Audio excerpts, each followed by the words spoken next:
Hi, it's me again with Corel Draw Tips and Tricks, and this video is going to be about tessellation and object to path and using it in kind of conjunction. So I've just got a silhouette of a horse here. I'm going to draw a 4-inch box, and I'm going to have my nudge distance set at 4 inches, and you'll see why in just a second. I'm going to bring my horse over to my box. I'm going to take the virtual segment delete key and I'm going to delete the rest of the horse.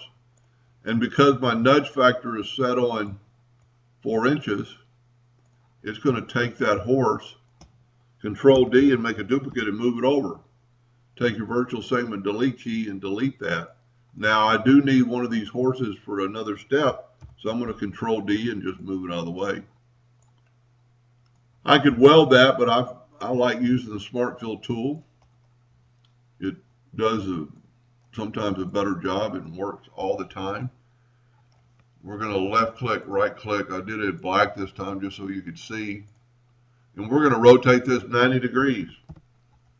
I'm going to bring in my horse's head, and if I select that node right there in the corner and get my 4-way cross arrows, it'll snap right to the line. Control D and make a duplicate and nudge it over.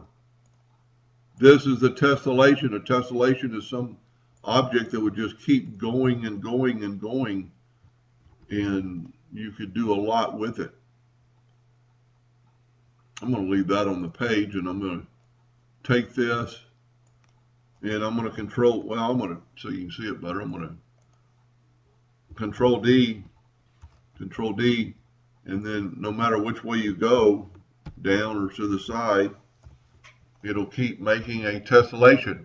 Is something that fits inside somewhere else, where all the pieces fit. Now the real reason, and I've done plenty of videos on tessellations, but this is the new text to path. I'm just going to draw an ellipse. I'm going to make my horse a little bit smaller. I'm going to hold the shift key and select both those. I'm going to go up to arrange and down to fit objects to path. I'm going to put 14 objects around that circle. It's about what I wanted. Unlike the blend tool, that's not, the circle is not part of the path.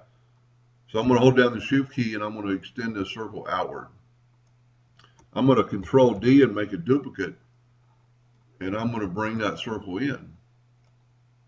I need it, it'll be a little bit more, so I'm going to make it 14.5.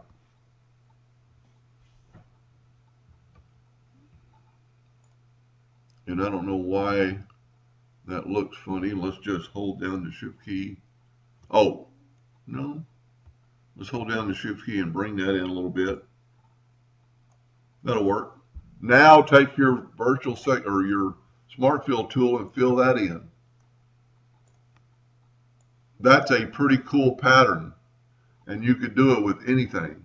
If you inlaid this in wood and cut this out of one species of wood and had other species of wood for your other part,